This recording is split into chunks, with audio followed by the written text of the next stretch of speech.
36절까지의 말씀은 이제 요한의 세례와 예수님의 세례가 이제 완전히 이제 구분이 되어지는 그러한 상황으로 나옵니다. 이 앞부분에서 했던 그 예수님의 그 빛의 사역이 어떠한 것인가, 또한 예수님께서 또한 니고데모를 또한 받아들이고 니고데모에게 설명한 성령의 역사, 이러한 것들이 이제 결론을 내야 될 그러한 상황이 됐습니다. 그 결론은 바로 22절부터 36절에서 최종적인 이제 결론이 나오는데, 사실은 4장 2절까지의 상황이 돼야 끝납니다. 4장 1절 2절에서는 예수의 제자 삼고 세례 주는 것이 요한보다 많다 하는 말을 바리새인들이 들은 줄 주께서 아신지라, 그렇게 말합니다. 그리고 예수께서 친히 세례 주신 것이 아니요 제자들이 준 것이다, 이렇게 관로 구절로 되어 있습니다. 자, 지금 요한이 세례 주는 것, 그 다음에 또한 예수님께서 세례 주는 것, 같은 세례를 주는 것으로 밥디조라고 이제 원문은 설명을 하고 있습니다.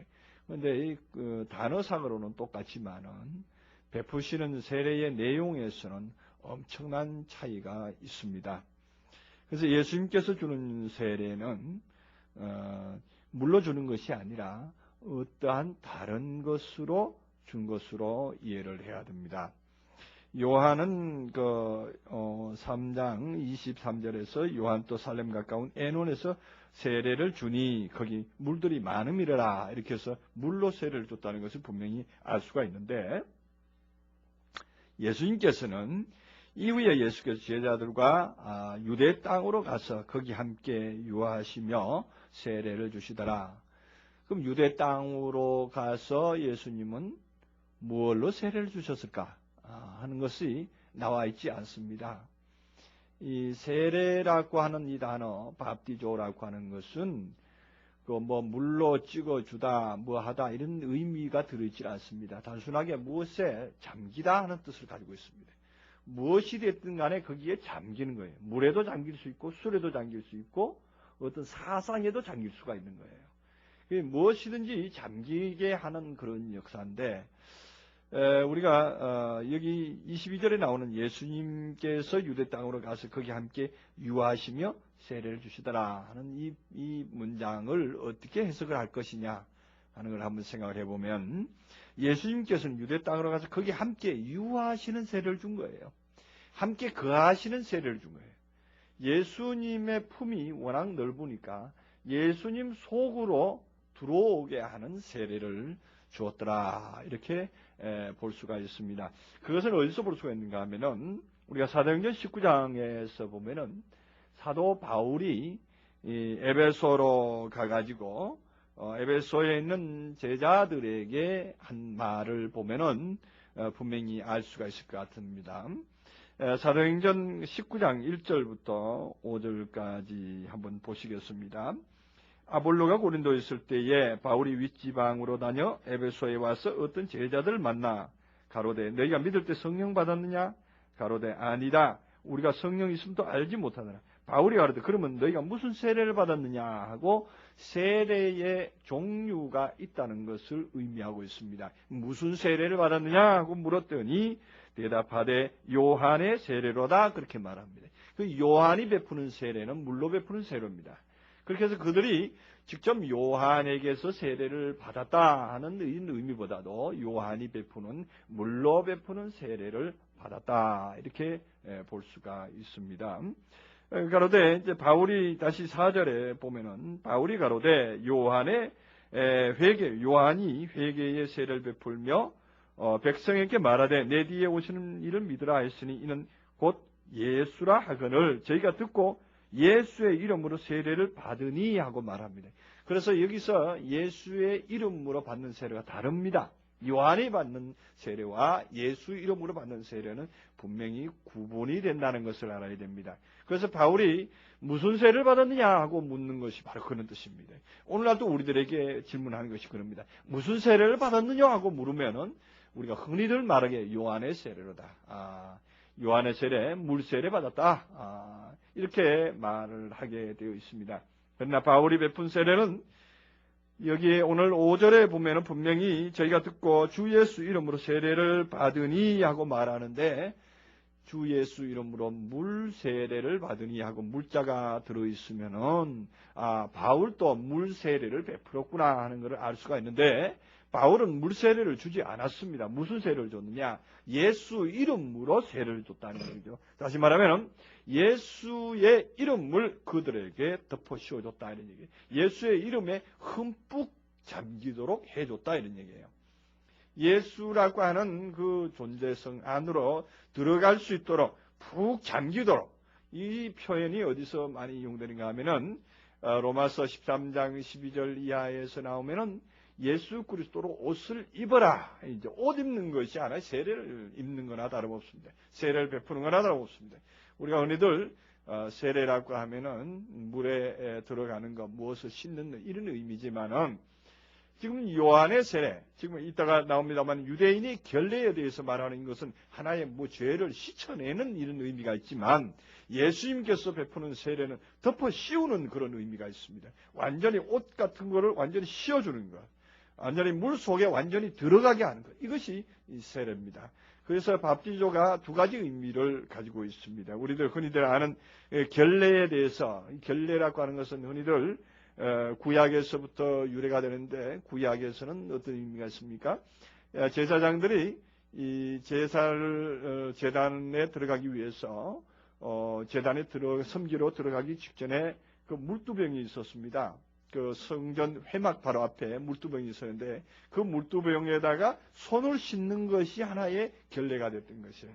손을 씻지 아니하고 밥을 먹었다, 손을 씻지 않고 음식을 먹은 것에 대해서도 예수님 당시에 제자들을 비난한 그 유대인들의 표현도 우리가 보면서 이것이 결례구나 하는 것을 알 수가 있을 것입니다. 그것이 하나의 세례라는 의미, 물로 찍어 바르고 물로 씻는다는 것. 세례 요한의 세례는 언제까지나 물로 씻는 의미가 있었습니다. 세탁할 세자를 써가지고 어떤 몸에 더러운 것을 씻어내는 그런 의미를 많이 부여했습니다.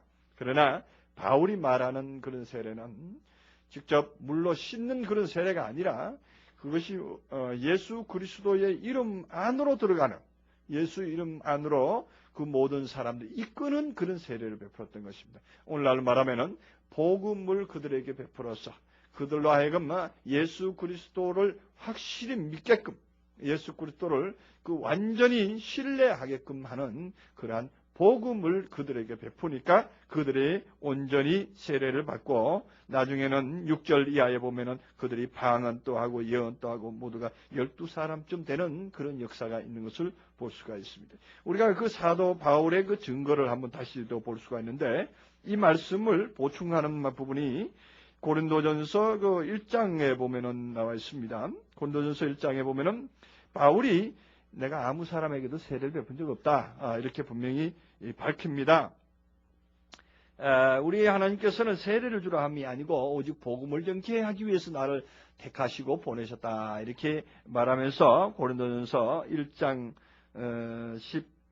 13절부터 한번 보시면은, 그리스도께서 어찌 나니었느뇨?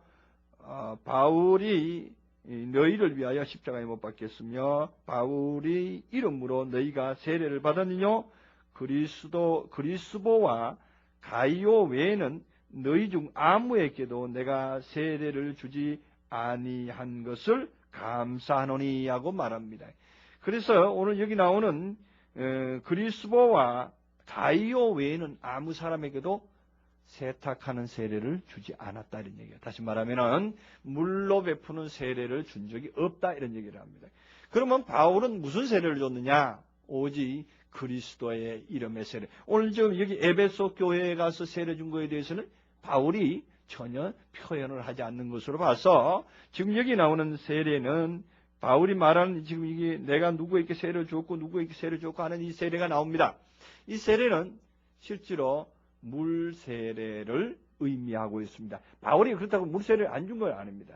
저 역시도 어렸을 때는 전에는 물세례를 권장하는 사람이었고 물세례도 찍어 이렇게 바르는 그런 세례가 아니라 실제로 흐르는 물에 들어가서 그와 내가 같이 물 가운데 들어가서 물이 수심 이 정도 깊은 데다가 모시고 가서 그 세례자를 같이 물에 풍덩 잠기게 하는 그런 세례를 베풀었습니다. 그 세례를 실제로 오늘날도 요즘에 보면은 침례교에서는 실제로 이제 한강 같은 데 가서 많은 사람을 한꺼번에 세례를 주고 하는 것을 볼 수가 있는데 원칙적인 세례는 그겁니다. 요단강에서 세례받았다는 것은 그런 의미로서의 세례였습니다. 그래서 많은 물이 흐르는 가운데서 자기의 죄를 흘러 떠내려 간다는 그런 의미를 부여하면서 완전히 몸 전체가 다 씻김을 받겠다 하는 의미를 부여하고 있는 그러한 세례이기도 합니다. 그것도 전년 무효하다 이렇게 보기는 조금 문제가 있는 듯합니다. 세례 요한의 세례가 그때 당시에는 효력이 있었습니다. 그리고 바울도 그런 세례를 베푸는 것은 효력이 있기 때문입니다. 그 무슨 효력이냐? 그러한 믿음을 구하는 사람에게는 그러한 믿음적인 세례가 필요한 것입니다. 오늘날에도 침례교에서 세례를 주는 그런 세례는 침례교 아래에서 말씀을 들어야 되는 그 환경적인 처지에 있는 성도가 있다는 것입니다. 성도가 이러한 하나님의 복음, 예수 그리스도의 이름의 세례에 들어오기까지 아까 봤던 그 에베소 교회에 있는 그 성도들을 우리가 볼 때에 그들이 성령을 받았느냐 하고 물었더니 성령 있음도 모른다 그랬고 너희가 그럼 무슨 세례 받았느냐 하고 물었더니 세례는 받았는데 요한의 세례로다 그렇게 말하니까 그럼 그 세례 가지고 안 된다는 얘기예요. 그 세례 가지고 될 것 같으면은 바울은 그 세례 받은 사람들에게 너 그 세례 안에서 조용히 잘 살아라 아니면 그 복음으로 잘 진행해 나가라 이렇게 말했을 텐데 그렇게 하지 않았습니다. 바울은 그들에게 예수 그리스도의 이름으로 세례를 다시 주었던 것을 볼 수가 있습니다. 그래서 바울이 증거하는 세례는 물 세례도 했지만 그 물 세례보다 예수 그리스도의 이름의 세례가 더 많이 베풀었고 더 많이 행했던 것은 볼 수가 있습니다. 그렇다면 오늘 요한복음에서 나오는 요한복음 3장 22절에서 나오는 예수께서 유대 땅으로 가서 거기 함께 유하시며 세례를 주었더라 하는 이 세례는 무슨 세례를 줬겠는가 하는 것을 여러분들이 한번 상상을 해보시기 바랍니다. 예수님께서 직접 세례를 주었던가? 그리고 또한 우리는 아까 봤더니 요한복음 4장 1절에서 보면은 예수님께서 세례를 베푼 것이 아니라 제자들이 베풀었다 이렇게 지금 표현을 또 하고 있습니다. 그래서 예수님께서는 이 땅에 계시면서 물 세례를 행하신 일이 없습니다. 예수님께서 물 세례를 해야 될 이유도 없습니다. 오직 예수님께서는 자신의 이름만으로 들어오는 세례는 베풀었다 이렇게 볼 수가 있습니다. 무슨 세례냐? 오늘 요한복음 3장 22절에서 말하는 예수께서 제자들과 함께 유대 땅으로 가서 거기 함께 유하는 세례, 함께 유하면서 함께 어우러지는 유대인들을 함께 그리스도의 사람으로 예수 그리스도 안으로 끌어들이는 함께 연합하는 그러한 세례를 베풀었다 하는 것을 말하고 있는데 반면에 요한복음 3장 23절에서는 요한 또 살렘 가까운 에논에서 세례를 주니 거기 물이 많음이더라 이렇게 말하는 것으로 봐서 지금 살렘이라고 하는 것은 살렘 가까운 에논에서 세례를 주니 이렇게 말하는데요. 이 지명과 인명에 대해서는 항상 주의하라 제가 말씀을 드립니다. 항상 지명과 인명이 나올 때는 그것이 바로 성경을 푸는 키를 가지고 있다 이렇게 제가 말씀을 드린 적이 있습니다. 자, 이 살렘이라는 것이 뭐냐? 흔들리다 하는 얘기입니다. 흔들리다, 떨다, 흔들리다 하는 뜻입니다. 이제 뭔가 요동치게 하는 것입니다. 세례를 베푸는 것은 다른 의미가 아니라 선한 양심이 하나님을 찾아가는 것이 세례다 이렇게 베드로서에서는 말하고 있습니다. 물로 말미암아 노아의 홍수를 표현을 하면서 노아 홍수의 그 사건, 그 엄청난 사건들을 사도 베드로는 뭐라고 표현하는가 하면 그것은 하나의 세례의 모형이다 이렇게 말하면서 이 세례라는 것은 다른 것이 아니라 선한 양심이 하나님을 찾아가는 것이다. 하나님을 찾아가는 것이다 하는 것이 하나님을 향해서 질문하는 것이다. 이렇게 말하지 않습니까?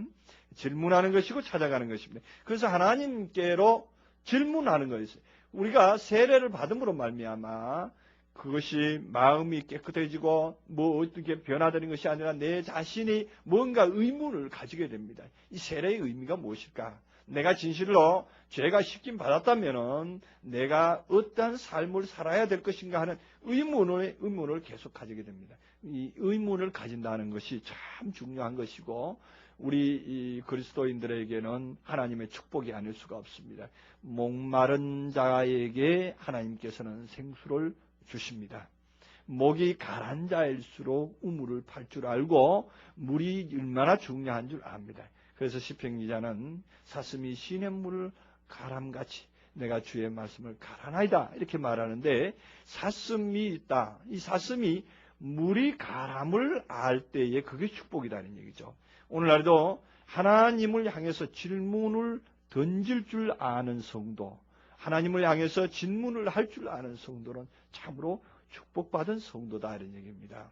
오늘날 그리스도인들이 참 정말로 흑암 속에 있다 보니까, 어둠 속에 있다 보니까 같이 전하는 자도 받는 자도 다 어둠 속에 있기 때문에 그가 한밤중인데도 그것을 알지 못합니다. 예수님께서 오시는데 언제 오신다는? 밤중에 오신다 그랬는데 지금 밤중인데 밤중이면은 가장 중요하게 여겨야 될 것이 예수님의 오심을 바로 받아들여야 될 때인데도 불구하고 자기들은 밤중에 한밤중에 잠자고 있는 것을 알지 못합니다. 무슨 말씀이 의문이 되는지, 무엇이 내게 의심이 되는지, 무엇이 내게 유익이 되는지, 무엇으로서 어떻게 살아야 되는지 전혀 아무런 대책도 없고 아무런 반응도 없는. 그래서 예수님 시대와 같이 내가 피리를 불어도 너희가 춤추지 아니한다 그랬습니다. 오늘날 시대가 바로 그겁니다. 예수님의 말씀이 증거되고 이미 밤이 깊고 낮이 가까웠는데도 불구하고 그들은 아직까지도 피리 소리가 나도 어디서 그 피리가 부는지, 피리 소리가 왜 나는지 전혀 깨닫지 못하는 상황이 되어 있는데 그것은 왜 그러느냐? 그것은 자신이 흔들리지 못했기 때문입니다.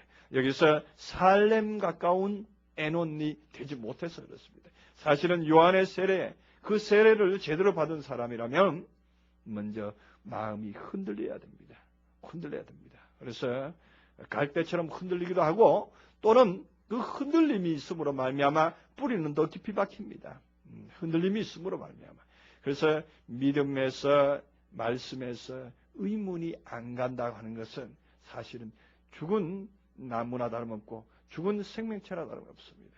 우리가 말씀을 보고도 성경 말씀을 보고도 의심이 안 간다 하는 얘기는 다시 말해서 100%가 이해가 된다 하는 얘기인데 100%가 이해가 된다는 것은 있을 수가 없습니다.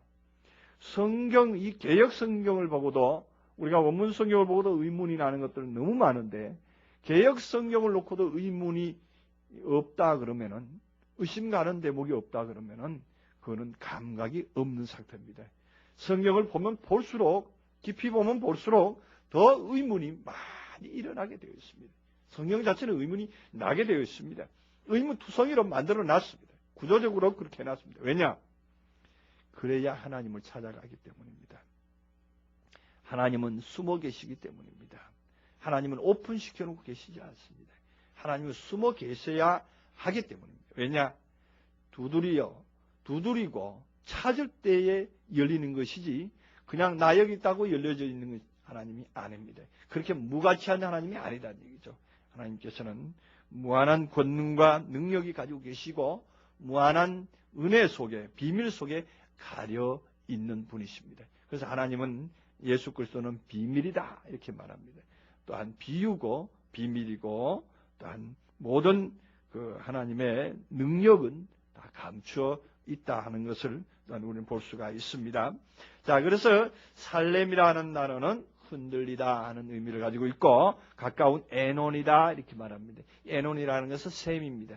그 흔들림으로 나오게 하는 가깝다 하는 얘기는 흔들리는 차원으로 끌어나가게 하는 가깝게 흔들리는 차원으로 거의 가깝게 만들어주는 샘물이다 이런 얘기예요. 만들어주는 샘물이다.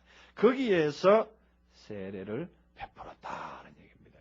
그래서 요한의 세례라는 것은 흔들리고 진동하게 하는 데에 의미가 있는 것입니다. 그래서 땅만 아니라 하늘도 진동케 하신다. 우리가 히브리서에서 볼 수가 있습니다.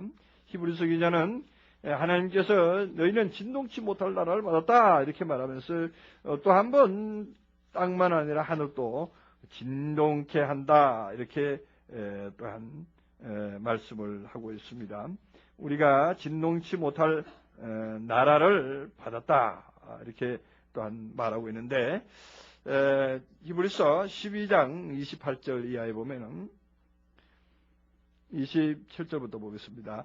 또 한 번이라 하심은 진동치 아니하는 것들을 영존케 하기 위하여 진동할 것들 곧 만든 것들을 진동될 것으로 나타냅니다. 그러므로 우리가 진동치 못할 나라를 받았은즉 은혜를 받자 이로 말미암아 경건함과 두려움으로 하나님을 기쁘게 섬길지니 하고 말합니다. 그래서 여기서 또한 26절에서는 그때의 그 소리가 땅을 진동하니거니와 이제 약속하여 가라사대 내가 또 한 번 땅만 아니라 하늘도 진동하리라 하셨느니라 이렇게 말하죠.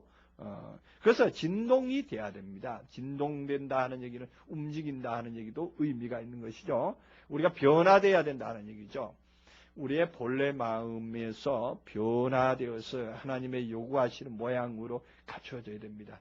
흔들리지 아니하고 우리 속에 있는 것 그대로를 가지고 우리 하나님께로 간다 그러는 것은 있을 수가 없는 얘기입니다. 내 모습 이대로 주 받으시옵소서 하는 찬양은 이제 그 곡 자체가 바뀌어져야 됩니다. 그 가사 자체가 바뀌어야 된다는 얘기죠. 왜냐? 내 모습 이대로는 주님께서 받으시지 않습니다. 옛사람 이대로는 결코 받을 수가 없습니다. 계시록에 보면은 새 하늘과 새 땅이만이 하나님 앞으로 나아가는 것이지 헌하늘과 옛 하늘과 옛 땅은 바다도 있지 못하는데 옛 하늘과 옛 땅은 분명히 소멸돼야 되는 것입니다. 그래서 체질이 불에 타서 뜨거운 불에 풀어진다. 베드로서에는 분명히 말하고 있습니다. 그래서 본래에 있던 것들은 다 풀어져야 되는 것을 상징하고 있습니다.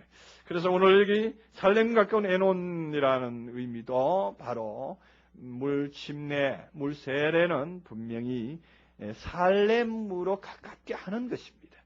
물을 주는 것은 바로 진동케 하는 그 의미를 주고 있는데 진동을 확실하게 주는 것이 아니라 아직 진동의 역사에 가까이 가도록끔 유도하는 세례다 하는 얘기입니다. 그래서 요한의 세례는 진동에 확실한 진동을 주는 것이 아니라 진동에 버금가는 진동에 거의 비슷할 정도까지 이끌어내는 그러한 세례를 줬는데 그런데 사람들이 많이 와서 세례를 받더라 이런 얘기입니다. 오늘날 또 사람들이 참 많이 갑니다.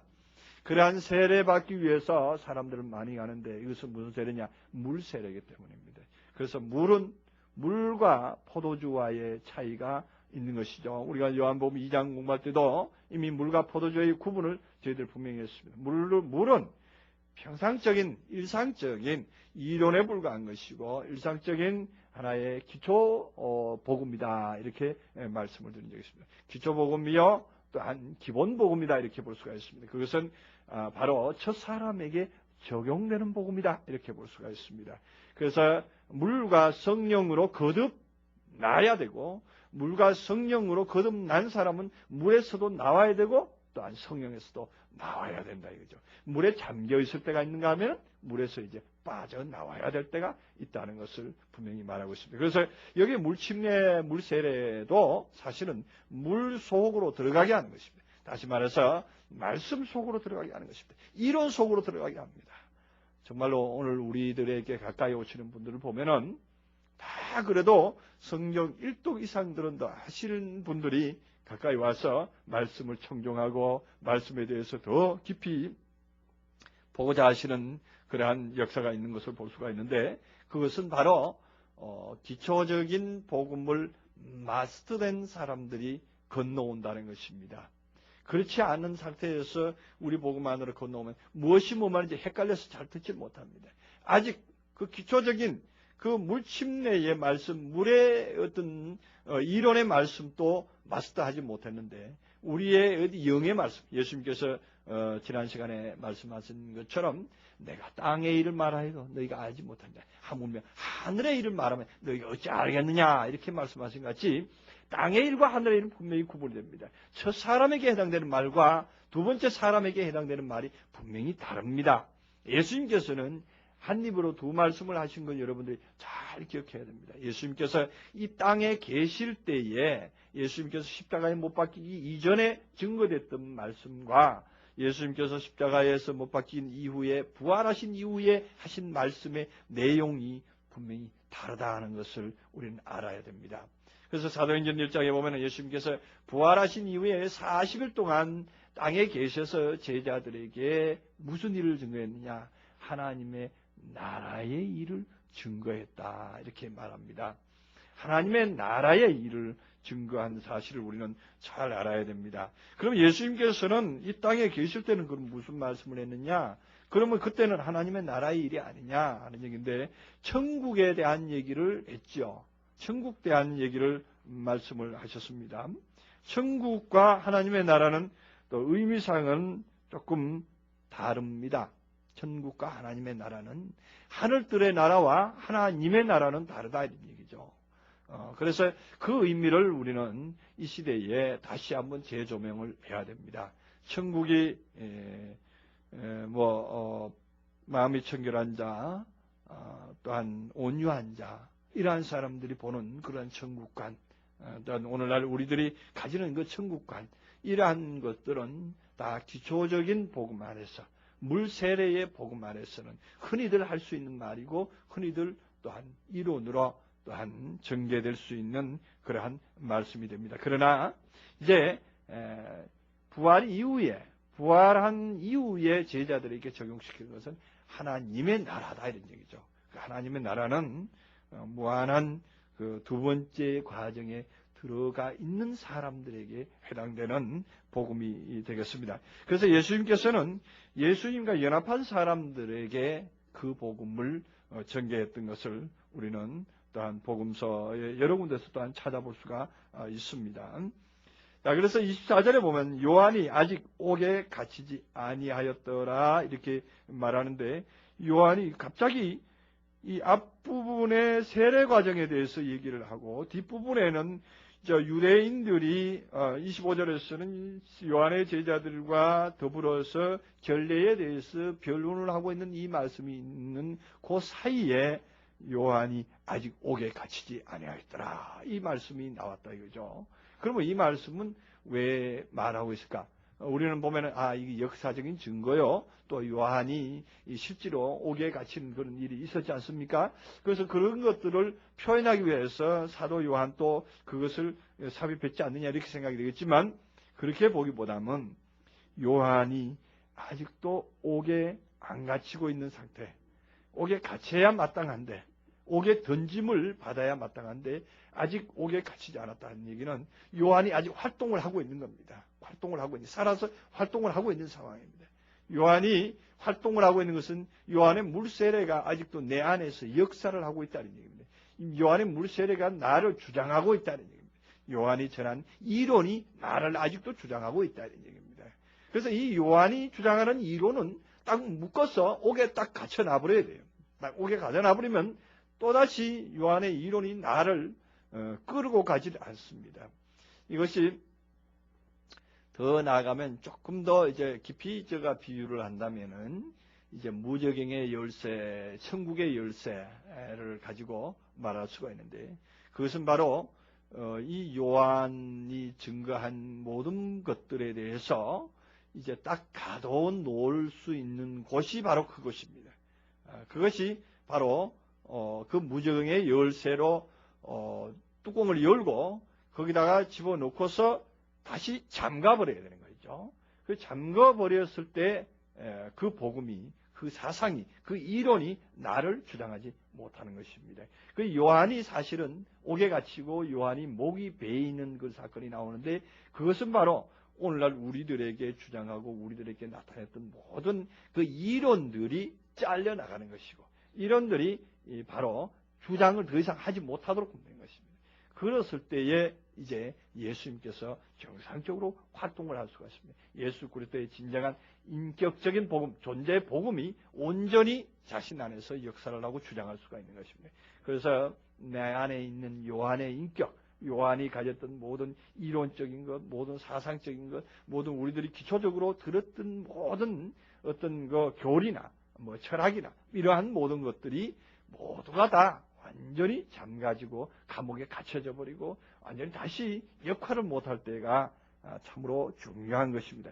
그렇기 때문에 아직 침례를 받고 있고 아직도 세례를 받고 있는 많은 사람들이 세례를 받고 있고 이러한 과정에 있다 하는 것은 다시 말해서 아직도 요한이 역사를 하고 있는 요한의 사상이 요한의 이론이 역사를 하고 있는 상황이다 이렇게 볼 수가 있고 25절에 가서 이제 요한의 제자 중에서 한 유대인으로 더불어 결례에 대해서 변론을 되었더니 하고 말합니다. 여기 결례에 대한 것이 본격적으로 나옵니다. 결례에 대한 것. 야, 이게 참 중요한 얘기입니다. 오늘날에도 이 결례에 대한 것이 참 중요하게 나옵니다. 오늘날에 이 시대적인 말씀과 똑같은 상황이 그때 당시도 일어났던 것입니다. 그런데 역사적으로 그때 당시에 일어났다고 보는 것은 그것은 오늘날에 일어날 일에 빙산에 일각에 불과한 것이고 하나의 투영된 거울에 불과한 것입니다. 실제로 오늘날의 사건이 그렇잖아요. 오늘날에 기독교의 교리 중에 가장 중요한 것이 뭐냐? 결례입니다. 결례예요. 이 결례라는 게 뭐냐? 죄를 씻는 거예요. 죄를 씻는 거예요. 죄가 씻어진다고 생각하고 있거든요. 그래서 우리 이사야서에 보면 오라 너희 죄가 주홍 같을지라도 양털같이 휘어질 것이 하고 말하는 그런 구절이 있는데 그것이 물론 하나님의 예수 그리스도의 성령의 피로 말미암아 깨끗이 씻어진다 이렇게 생각하고 있거든요. 그 죄라는 것은 씻어져야 되는 것으로 알고 있는 거예요. 그래서 결례가 그때 당시도 아주 중요하게 다루는 것 반면에 오늘날도 우리들이 교회에 나오면 자기의 죄가 씻어진다고 알고 있단 말이에요. 그래서 하나님 앞에 회개하고 하나님 앞에 용서를 빌면은 그 죄가 완전히 씻어져서 정말로 좋은 같은 죄, 그 시꺼먼 죄가 가지고 있다고 할지라도 그것이 완전히 씻어져서 양털같이 하얗게 된다는 것으로 우리는 알고 있는 겁니다.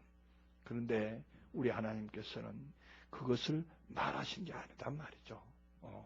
그런데 우리는 아직까지도 그것으로 깨닫고 있는 거예요. 그래서 이 변론의 사건은 오늘 전 기독교에 퍼져 있는 거예요. 전 기독교가 다 유대인과 같이 변론을 하고 있는 거예요.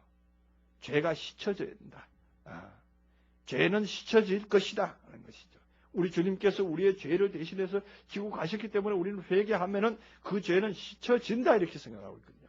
그러나 죄라는 것이 무엇인가를 이제 알고 보면은 죄라는 것은 씻어지는 것이 아니라 죄라는 것은 곁길로 가고 있는 것이고 빗나가고 있는 상황이었는데 그 빗나가는 상황을 정리하는 것이구나 하는 것이죠.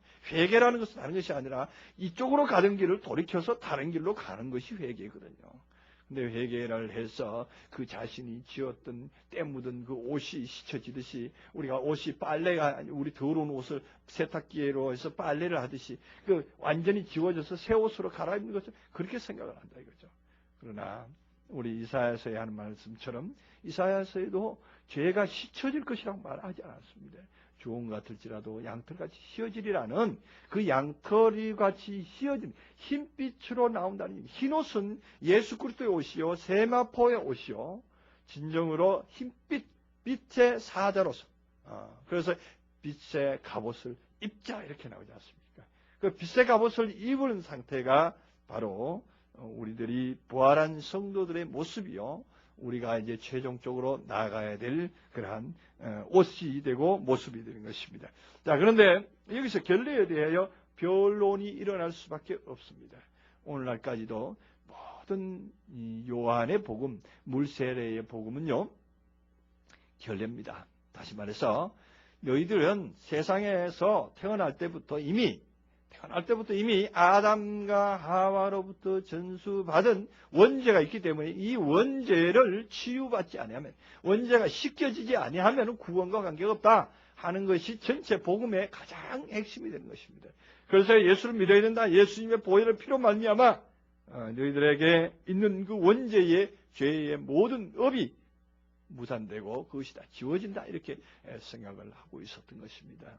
오늘날의 기독교의 한 축을 이루고 있는 것이고 가장 중요한 그 말씀이라고 하면 구원론인데, 그 구원론이 무엇을 근거를 하고 있는가 하면은 바로 그러한 죄에 대한 죄를 없이 해준다는 것이죠.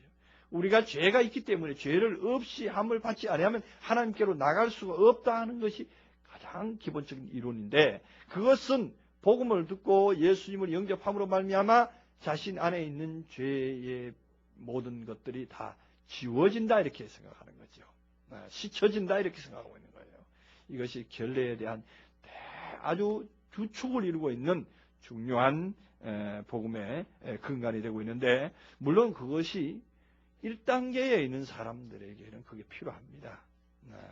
저 역시도 그것을 외쳤던 사람이고, 저 역시도 그것을 많은 사람들에게 알리고 또 책으로 써서 전달까지 했던 그러한 때가 있었습니다. 그러나 그것이 이제는 한 단계 더 높이 생각을 해보면은 그 죄라는 것은 결례의 상황처럼 씻혀지고 없어지고 하는 그러한 것이 아니라, 우리가 돌이켰을 때에, 우리가 삶의 방향이 돌이켰을 때에, 우리가 물 세례를 의지하고 우리가 어떤 이론을 의지하고 어떤 교리를 의지해서 살던 그러한 것들을 청산하고 예수 그리스도께로 건너가면, 예수 그리스도의 옷을 입으면, 그리스도의 복음으로 입으면, 오늘 뒷부분에 나오면 아들의 어떤 자격을 갖추면, 아들의 옷을 입으면, 아들의 영예를 얻으면, 아들의 명칭 안에 있으면 이제는 더 이상 그 죄에 대해서 죄를 씻혔네, 덜 씻혔네, 아직 아직 씻혀져서 일부 조금 남았네 하는 이런 걱정이 없어지는 것이, 그런 어떤 논리 자체가 완전히 사라지게 되는 것을 우리는 알 수가 있습니다. 그래서 이 결례에 대해서 변론이 일어나는데, 오늘날 또 이 결례에 대한 변론 참으로 끝이 나지 않을 것 같습니다. 정말로 오늘날 이 기독교 교리주의자, 교리를 또한 가장 주축으로 여기고 가장 핵심으로 여기는 그러한 교단이 존재하는 한 이 결례에 대한 변론은 끝쳐지지 않을 거예요. 끝나지 않을 거예요. 그러나 그것을 변론이 있는 것이 나쁘다, 좋지 않다, 이런 것이 아닙니다. 그것은 또 그것대로, 기초적인 복음만으로 들어오고자 하는 사람에게는 그런 것이 필연적으로 있어야 됩니다. 그러한 것이 징검다리가 되고 그러한 단계를 거쳐서 올라오지 않으면은 결코 온전한 그리스도를 발견할 수가 없습니다. 이스라엘 백성들이 구약의 말씀이 없었더라면 신약에 와서 예수 그리스도를 영접할 수가 없었던 것과 같이, 오늘날에도 구약적인, 또한 오늘날에도 이론적인 요한의 세례와 같은 기초적인 교리와 기초적인 말씀이 없었다면 오늘 이 단계로 올라올 수가 없습니다. 여러분들도 마찬가지고 저희 역시도 마찬가지였습니다. 그러한 과정으로 필요하다 하는 것을 우리는 꼭 깨달아 알아야 됩니다. 그러나 그 과정 중에 머물러 있을 때는 문제가 되는 거예요.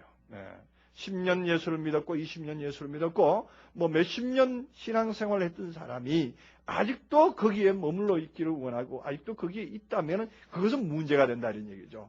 그것이 아직 신앙의 최종적인 목표가 돼서는 안 된다, 이거죠. 그래서 두렵고 떨림으로 구원을 이루라고 말하고 있습니다. 너희가 선 줄 알면은 넘어질까 조심하라고 분명히 성경에는 제시를 하고 있습니다. 이는 이제는 자신의 신앙이, 자신의 정도가 어느 정도 됐는가를 분명히 찾아봤어. 과연 더 나은 것을 성경에서 요구한다면 그것을 억누르지 말고, 성경에서 그것을 더 나은 것을 말하고 더 나은 것을 추구하고 또한 바라보라고 증거되고 제시된다면 우리는 그것을 향해서 한 발짝 한 발짝 더 나아가야 되는 그러한 상황이고, 이제 옛 것을 버려야 되면 과감히 버릴 줄 아는 그러한 마음의 자세가 있을 때 진정한 그리스도인이다, 이렇게 말할 수가 있습니다. 그래서 이제 26절에 보면 저희가 요한에게 와서 가로되 라삐여, 선생님과 함께 요단강 저편에 있던 자, 그 선생님이 증거하시던 자가 세례를 주매 사람들이 다 그에게로 가더이다 이렇게 말합니다. 그래서 요한의 제자들이 이 요한에게 와서 말을 합니다. 그래서 오늘날에도 이러한 역사가 있어질 때가 있겠죠. 오늘날에도 정말로 요한의 이론과 요한의 역사를 증거하던 그러한 무리들이 그리스도의 복음, 참된 진리의 복음을 증거하는 어떠한 동네나 어떠한 사람이나 어떠한 집단이 있을 때에 그쪽으로 건너가는 일에 대해서 오히려 이상하게 생각할 때도 있을 겁니다. 이상한 일 만난 것으로 여겨서 이상하게 볼 때도 있을 것입니다. 그러나 이제 참된 하나님의 사람이고 참된 하나님의 뜻을 가진 자라면 요한이 말하는 것과 같은 말을 할 수가 있어야만 되겠죠. 요한이 대답을 합니다. 가로되 만일 하늘에서 주신 바 아니면 사람이 아무것도 받을 수 없느니라 이렇게 말합니다. 이 말은 무슨 말일까요? 이 말은 하늘에서 주신 바가 아니면 사람이 아무것도 받을 수가 없다. 누구를 대상으로 했겠는가를 한번 생각해 보시기 바랍니다. 요한이 누가 무엇을 받는 것에 대해서 말하겠느냐 하는 것을 생각해 봐야 됩니다. 이 사람이 받는다는 이 받을 만한 대상은 누구냐 하면은 바로 예수 그리스도의 복음, 예수 그리스도의 인격성으로 들어가는 자, 예수 그리스도와 연합하는 자들을 말할 수가 있습니다. 그것을 받았다, 사람이 받았다 이런 얘기죠. 무엇을 받았느냐? 아들을 받았다 이런 얘기예요. 아들을. 하늘에서 열어주지 않으면 이제 요한복음 이제 이 뒷부분에 가보면 이제 그래 합니다. 아버지께서 이끌지 아니하면 아무도 내게 올 자가 없느니라 하는 말씀이 이 말씀과 비슷한 얘기입니다. 하나님 아버지께서 이끌어서 주지 않으면은 아무도 아버지께로 갈 수가 없고 내게로 올 자가 없다 하는 말이 그러한 차원입니다. 그래서 하늘에서 주신 바가 아니면 사람이 아무것도 받을 수 없다. 무엇을 줬는데? 바로 아들을 주었다는 얘기죠. 하늘에서 아들의 영예를 주는 것이고 아들로 들어가는 세례를 줬다는 얘기죠. 아들로 들어가는 그 옷을 입혀줬다는 얘기죠. 그것이 하나님께서 주지 않았다면 아무도 받지 못하는 거예요. 하나님께서 주셨다는 얘기입니다. 그것을 인정하고 그것을 또한 증거하는 쪽이 또한 요한이다 하는 얘기입니다. 그래서 참된 요한은 바로 그러한 복음에까지 나아갈 수 있는 사람이라야 참된 요한의 증거가 될 수가 있죠. 그 다음에 나의 말한 바 나는 그리스도가 아니요 그 앞에 보내심을 받은 자라고 한 것을 증거할 자는 너희니라. 이렇게 나는 그리스도가 아니다 하는 것을 증거할 자는 너희다. 다시 말해서 요한이 그리스도다 하는 것을 증거하지 마라 이렇게 얘기죠. 나는 그리스도가 아니다 하는 것을 증거를 너희들이 해야 된다는 얘기예요. 그래서 참된 그리스도의 복음을 가지고 있는 사람은 이 과정까지 유도를 해줘야 되는 거죠. 이제 요한의 복음, 이론의 복음 아래 그것이 그리스도의 복음이라고 말해서는 안 된다는 얘기입니다. 오늘날 또 이론의 복음, 어떤 그 교리적인 복음을 가지고 이것이 그리스도의 복음이다, 이게 참된 복음이다 이렇게 말해서는 안 된다는 얘기입니다. 오늘날 또 그러한 복음을 가지고 있으면서 이것만이 진리다, 이것이 무엇이다 하면서 오늘날 많은 그 성회를 열면서 진리 집회, 영성 집회 이런 식으로 프랑카드를 걸고서 많이들 복음을 전하는데 그것이 전부 다고 말해서는 안 된다. 그리스도라고 하는 것이 다른 것이 아니에요. 그리스도는 곧 생명이요, 그리스도는 곧 최종적인 어떠한 모습을 말하는 것인데 최종적이라고 해서는 안 된다. 복음을 전하되 어떠한 단계의 복음이 있든지 상관없어요. 여기가 전부 다고 말해서는 안 되는 거예요. 저 역시도 마찬가지입니다. 저 역시도 여러분들께 말할 때 이것이 전부 다고 말하지는 않습니다. 여러분들에게 형상으로 실존으로 완벽하게 나타나지는 날까지 그리스도의 장성한 자의 분량에 이르기까지라는 그 한계가 분명히 있습니다. 그것은 실체로 와야 됩니다. 그것은 실체로 와야 되는 것이고 그것이 실체로 각자에게 나타나기까지 나는 가이드해주는 가이드자의 역할밖에 안 되는 거예요. 그 과정을 우리는 분명히 깨달아야 되는 것이죠. 그래서 나는 그리스도가 아니라는 것을 증거해 줄 자가 바로 너희다. 참된 증거자가 되라 하는 말이 되겠죠. 오늘날도 그렇습니다. 오늘날도 우리가 그리스도의 복음이라고 스스로가 자부해서는 안 된다는 것입니다. 우리는 바로 그리스도가 아니고 자신 안에서 나타나는 그 증거 외에는 결코 그리스도라고 말할 수가 없다는 것입니다. 그래서 누가 그리스도다, 누가 누구다 이렇게 말할 수가 없는 것입니다. 그래서 항상 우리는 그것이 겸손이 아니라 그것이 복음을 가진 자라면 분명히 그렇게 말할 줄 알아야 되는 겁니다. 복음의 양심이 분명히 그렇게 말합니다. 실존으로 나타나기까지는 결코 누구를 그리스도다 칭해 줄 수가 없는 것이고, 그리스도가 되지 아니하고서는 상대방을 그리스도다, 당신이 그리스도요 하나님의 아들이다 이렇게 표현하는 것은 바로 베드로가 예수님을 고백하는 거나 다름없습니다. 그리스도가 되어가지고서는 그런 고백의 필요가 없습니다. 그 그리스도로서 그리스도의 얼굴과 얼굴을 대면에 보는 것으로 끝나는 것입니다. 보는 것으로 증거가 필요가 없습니다. 그 보면은 그것으로서 실존은 실존에서 본 그 얼굴과 얼굴을 대면해서 봤기 때문에 서로가 서로를 인정하고 서로가 서로를 교통하고 서로가 서로를 용납해주면 그것으로서 만족하는 겁니다. 더 이상의 것이 필요가 없습니다. 더 이상의 것을 요구하지 않습니다. 그런데도 불구하고 우리는 그에게서 더 이상의 것을 요구할 수도 있고, 내가 어떻게 또 어떠한 자세에서 또 어떤 권력적 사유 어떠한 것, 아니면 남의 어떠한 부분, 남이 어떻게 잘못되어 보여지는 것, 이런 것들로 인해서 우리들이 굉장히 두려워하고 굉장히 그걸로 인해서 많은 시간을 할애하는 것을 볼 수가 있습니다. 우리가 진실로 그리스도인으로서의 삶을 산다고 하면은 그리스도의 얼굴로서 자신이 그리스도의 얼굴을 가졌다면, 내가 이만한 분량에 이르렀다고 자신한다면 상대방도 그만한 인격에 이르는 것을 인정해 줬을 때 내가 그만한 인격이 있는 거예요. 내가 이만한 인격이 있는데 상대방이 그렇지 못하다고 말했을 때는, 상대방이 그렇지 못하게 여겨지고 있을 때는 내가 그렇지 여겨지지 않는 거예요. 안 된 거예요. 결코 아닙니다. 내가 그만한 분량이 아닌 거예요. 상대방이 그렇게 보여지면, 나는 이렇고 저렇고 하는 이런 상황으로서 비교가 되었을 때에 서로가 서로를 헤아릴 때의 관점을 분명히 우리는 알아야 됩니다. 그래서 우리가 그리스도에 대한 어떤 조망, 그리스도에 대한 어떠한 우리의 표현, 여기에 대해서도 우리가 상당히 주의를 해야 되고, 자신들의 행동에 대해서, 자신들의 마음가짐에 대해서 다시 한번 살펴봐야 되는 그러한 또한 대목이기도 합니다.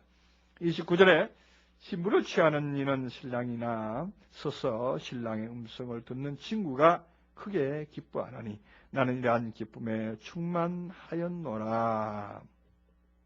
그러면서 그런 응가해야 되겠고, 나는 쇠하여야 하리라. 신부를 취하는 자는 신랑이다 이렇게 말합니다. 누가 신부고 누가 신랑이겠느냐? 바로 그거는 보나마나 예수 그리스도가 신랑이시고 신부는 성도를 가르치고 있는 것이겠죠. 그러면 이 요한은 누구와 누구의 관계를 보았다는 얘기입니까? 바로 이 앞부분에서 22절에서 말하는 예수께서 제자들과 함께 유대 땅으로 가서 함께 유하고 있는 모습입니다. 함께 유하는 것은 신랑과 신부니까 함께 유하는 겁니다. 함께 기거할 수가 있는 거예요. 신랑과 신부가 아니면 함께 기거할 수가 없는 것이죠. 함께 거하고 있는 그러한 것을 들었고 또한 보았고 그 또한 음성을 들을 수 있는 자가 크게 기뻐하는 것이죠. 그런 흥하여야 되겠고 나는 쇠하여야 하리라. 그렇습니다. 이제 우리 안에서도 진정으로 이제 요한의 복음, 다시 말해서 1단계의 이론적인 물의 복음은 이제는 쇠해져야 됩니다. 쇠퇴해져야 되는 것이고 낮아져야 되는 것이고 옥에 갇혀져야 되는 것이고 또한 물에 옥에 갇혀져야 되는 것이죠. 목이 베어져야 되는 것입니다. 목이 베어질 때까지. 우리 계시록에 보면은 목베임을 받은 영혼들 하고 나옵니다. 그 목베임을 받은 영혼들이 다른 존재들이 아니라 바로 그러한 자들을 가르치고 있습니다. 그래서 바로 목배임을 받은 자는 우리 스스로 주장하지 아니하고 나의 주장대로 하던 그러한 삶이 청산되고 이제 그리스도의 주장으로만 살게 된 날, 그 날이 바로 목배임을 받은 영혼들이다 이렇게 할 수가 있습니다. 31절에 위로부터 오시는 이는 만물 위에 계시고 땅에서 난 이는 땅에 속하여 땅에 속한 말을 하느니라. 그래서 지금 위로부터 오시는 이와 땅에 속한 자의 말을 지금 표현하고 있는데, 누가 위로부터 왔고 누가 땅에 속했습니까? 자신과 그리스도를 비교할 수가 있죠.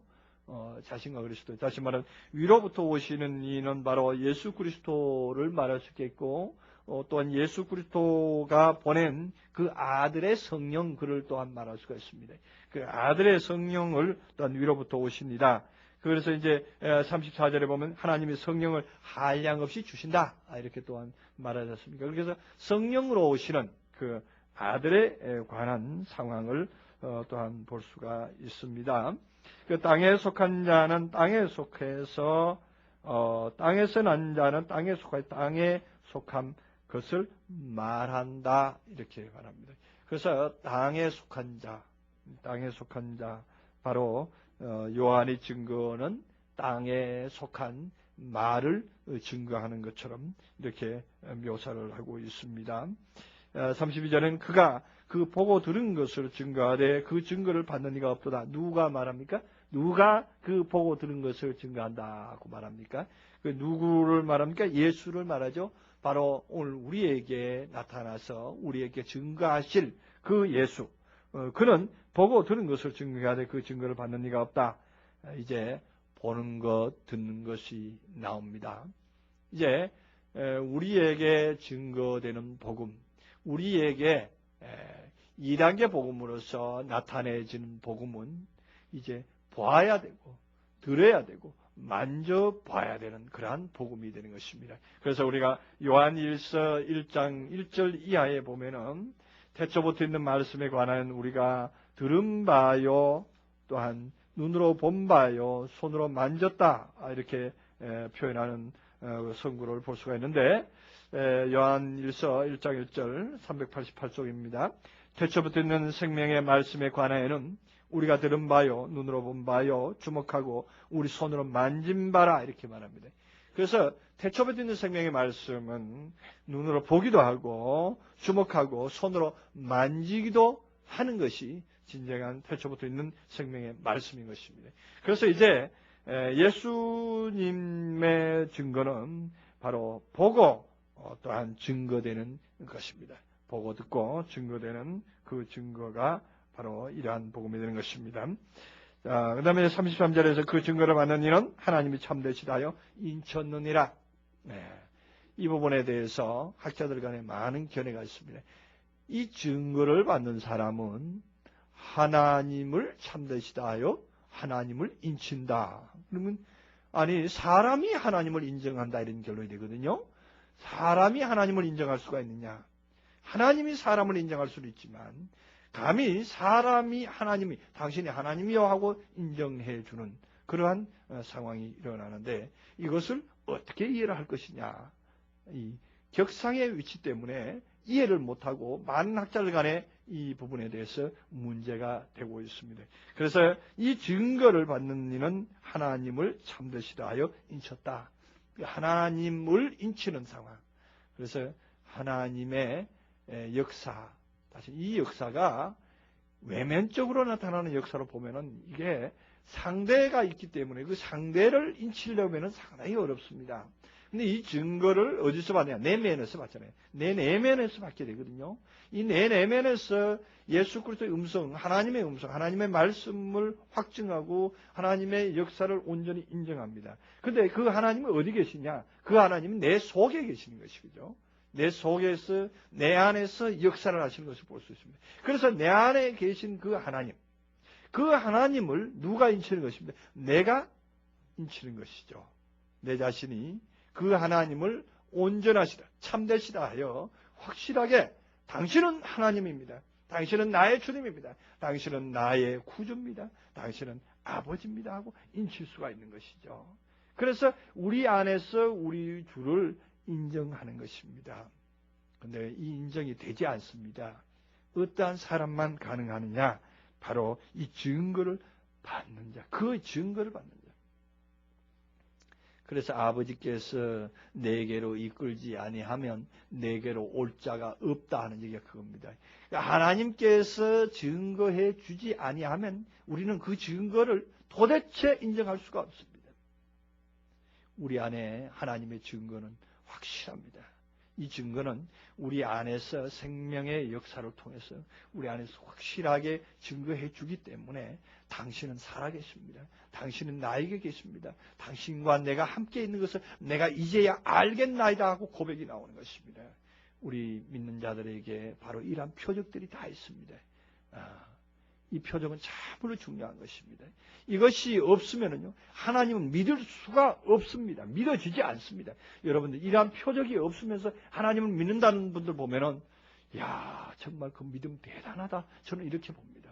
정말이에요. 정말 그 믿음이 없으면서 의식적으로 믿고 있으면서 하나님은 나의 구주가 되시고 나의 믿음이 되시고 나의 뭐가 되시고 철저하게 믿고 계시는 분들 보는데, 정말 그 믿음이 진정으로 보고 믿는 믿음인가, 증거를 받고 믿는 믿음인가 하는 것을 제가 다시 한번 어떤 기회가 있어서 검사 또는 또한 면밀하게 다시 한번 좀 따져보면은 그분들은 얼마 가지 않아서 바로 자신의 믿음이 헛것이라는 것을 압니다. 제가 말하는 대답에서 8가지의 질문이 있는데 8가지 질문에서 첫 번째, 두 번째까지는 수락하고 넘어갈지 몰라도 네 번째, 다섯 번째, 여섯 번째, 일곱, 여덟 번째의 질문을 제시해가지고서는 그 질문을 받고서는 아이고 나는 잘못 믿었습니다 하는 고백이 나올 수밖에 없습니다.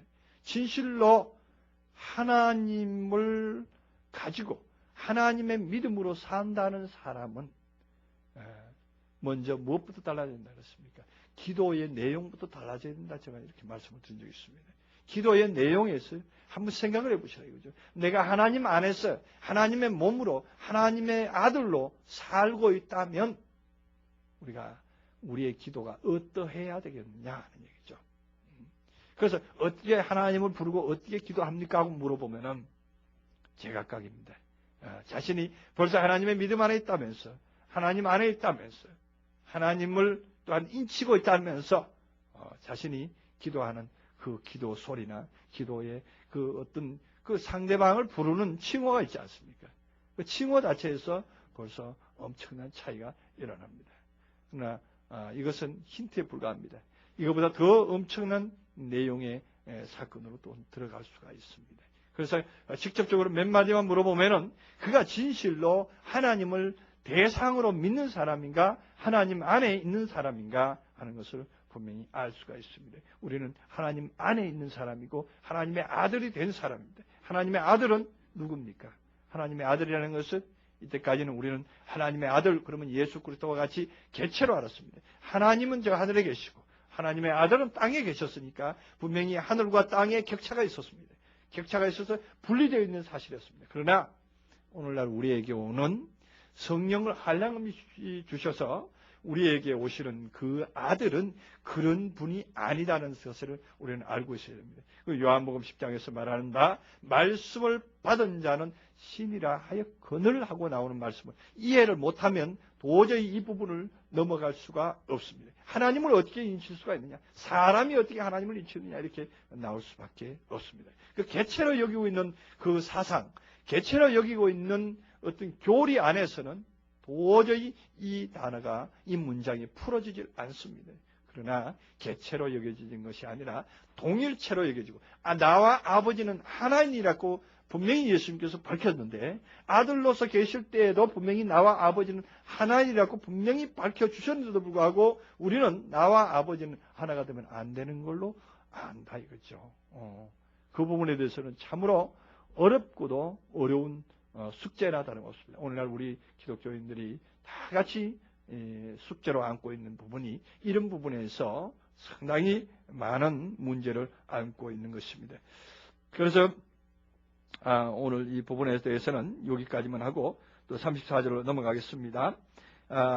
하나님이 보내신 이는 하나님의 말씀을 하나니 이는 하나님의 성령을 한량없이 주심이니라 이렇게 말하는데 하나님이 보내신 이는 하나님의 말씀을 한다 이렇게 되어 있죠. 하나님이 보내신 이는 하나님의 이 말씀을 한다. 흐레말을 한다 이렇게 말하는데 우리가 하나님의 보내신 자인지 아닌지를 뭘로 아느냐? 하나님의 말을 하느냐? 하나님의 말을 하지 아니하느냐? 이렇게 되어 있거든요. 그래서 하나님의 말과 하나님의 말이 아닌 것을 어떻게 구분하느냐? 거기에 관건이 달려 있습니다. 하나님의 말과 하나님의 말이 아닌 것이 있다 이런 얘기죠. 하나님께서 보낸 자는 하나님의 말을 한다 이렇게 되어 있습니다. 그 흘의 말을 말한다 이렇게 되어 있습니다. 흘의 말을 하나님의 흘의 말을 말한다 이렇게 되어 있습니다. 하나님의 말씀을 말한다. 그래서 하나님의 보내신 자는 하나님의 말을 할 수 있는 그러한 사람이 돼야 그러한 차원에 있다 이렇게 말할 수가 있는데, 하나님의 말이 무엇이냐 하는 얘기죠. 하나님의 흐레마가 무엇이냐. 그 하나님의 흐레마는 하나님의 그 인격성, 하나님의 사람, 하나님의 아들, 하나님의 그 어떤 그 상태 속을 인도하고 있는 것입니다. 하나님께서 너 이런 말을 해라, 그걸 말하는 게 아닙니다. 하나님의 말이라는 것이 우리가 증거할 것이라고는 다른 것이 없습니다. 우리가 바로 하나님의 사람인 것을 우리가 알아야 되는 것이고, 하나님의 사람으로 나아가자고 증거되는 복음만이 우리에게 확실한 하나님의 말이 되는 것입니다. 하나님의 말이라는 것이 다른 것이 아닙니다. 하나님의 사람은 바로 이러한 것이다. 하나님의 사람은 바로 이러한 상태다. 이런 것을 우리는 계속적으로 증거되는 것이고, 하나님의 상태는 이러한 상태가 하나님의 상태다. 이렇게 알려줘야 되는 것입니다. 그래서 그것은 곧 하나님은 성령을 한량없이 주시기 때문에 이러한 일이 일어난다는 얘기고, 35절에 아버지께서 아들을 사랑하사 만물을 다 그 손에 주셨으니 아들을 믿는 자는 영생이 있고 아들을 순종치 아니하는 자는 영생을 보지 못하고 도리어 하나님의 진노가 그 위에 머물렀느니라 그렇게 말하는데, 아버지께서 아들을 사랑하사 만물을 그 손에 주셨다 이렇게 말합니다. 그래서 아들이라고 하는 어떠한 상태에 이르는 사람, 아들이라고 하는 어떤 상태에 도달한 사람은 바로 만물을 그 손에 주셨다. 만물을 그 손에다가 주셨기 때문에 그 아들로 나타나는 것입니다. 그럼 그 만물이라는 것이 뭐냐? 그 만물이라는 것은 모든 세상의 모든 만상을 말하느냐? 그렇게 말할 수도 있겠지만, 여기서는 이 만물이라고 하는 것은 바로 자신의 모든 것을 정복하는 것입니다. 자신 안에 있는 모든 것을 정복하는 것. 자신 안에 있는 이 만물이라고 하는 것은 외부에 있는 만물로 여기면은 우리가 아들이면은 세상의 만물을 다 임의대로 통솔하고 임의대로 관장을 해야 되는, 만물 내 손에 있으니까 그렇죠? 그렇게 되는데, 만물을 내 손에 가졌다는 믿음 좋은 목사님이나 믿음 좋은 아들이라고 자부하는 분들이 만물 중에 아무것도 자기 마음대로 할 수 없는 것을 우리는 볼 수가 있습니다. 그러면 만물이라는 것은 뭘 말하느냐? 실제적인 만물일 것이면 실제적인 만물을 움직여야 되는 것인데, 여기서는 만물은 그런 의미가 아니라 자신 안에 있는 모든 소욕들, 모든 것들을 제어할 수 있는 능력이 있다 이런 얘기입니다. 자신 안에 모든 것들을 제어하고 모든 것들을 다 관장할 수 있는 그러한 능력이 있게 되는 거죠. 그래서 그것이 이제 잠언에 가면 그런 얘기예요.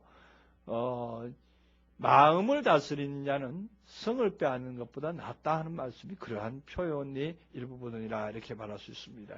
그래서 우리 자신들이 만물인데, 만상인데 자신들을 완전히 통제가 가능한 사람이에요. 통제가 가능한 사람은 바로 그 아들의 자격을 가지고 있다 이렇게 볼 수가 있습니다. 우리가 인성을 통제하지 아니하고선 우리가 가졌던 육성, 다시 말하면 우리가 가졌던 죄의 몸, 육의 몸 또한 흔히들 말하는 첫사람에 가졌던 모든 관념들을 통제되어서 아들 손에 완전히 쥐어지지 아니하면은 이것이 나와서 헛되게 작용할 수가 있는 것입니다. 네가 아들인가 하고 다시 되바라져서 거꾸로 역공격을 당할 수도 있는 것이 바로 그 만물을 손에 쥔 자와 쥐지 못한 자의 상태다, 이렇게 볼 수가 있습니다.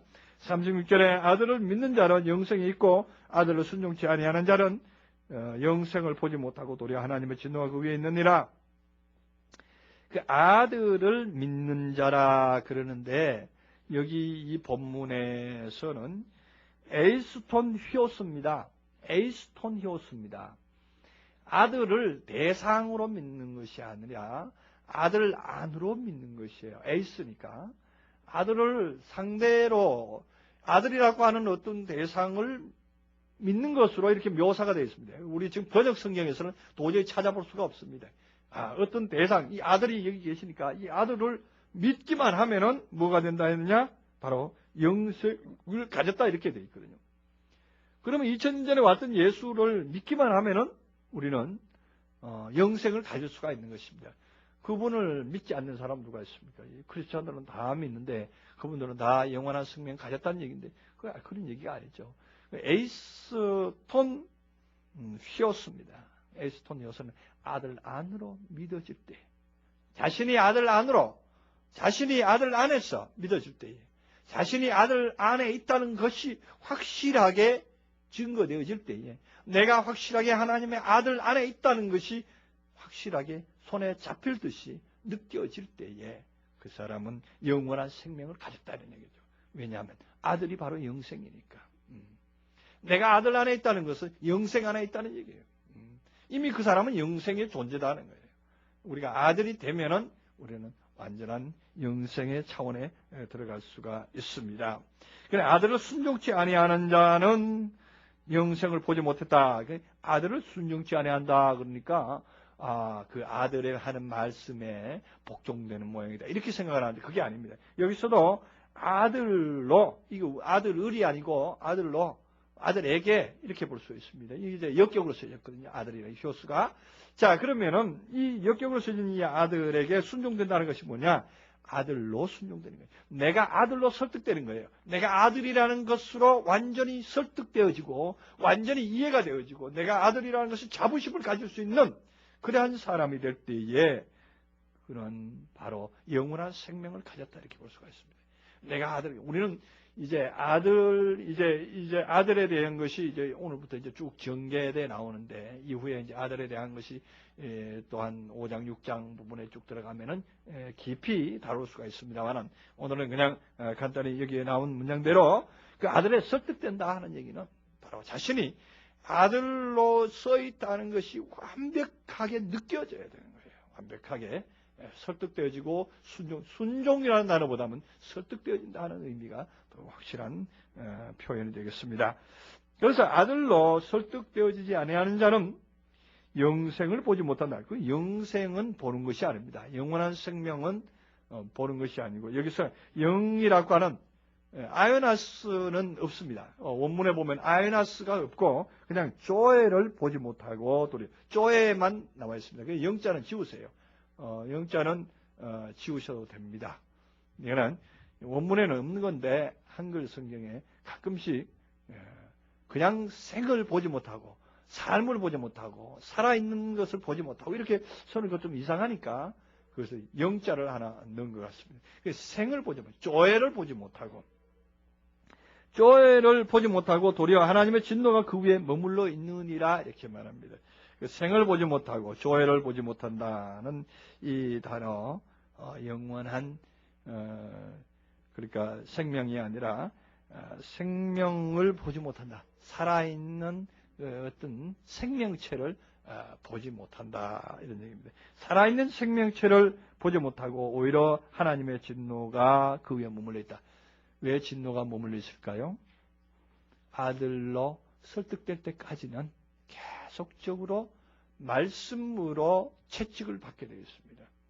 우리가 하나님께서 우리 인생들을 왜 이 땅에 두시고 말씀을 주시는가 하면은 아들로 나오게 하시려고 여기서 그래서 이 세상 밭이라 그랬습니다.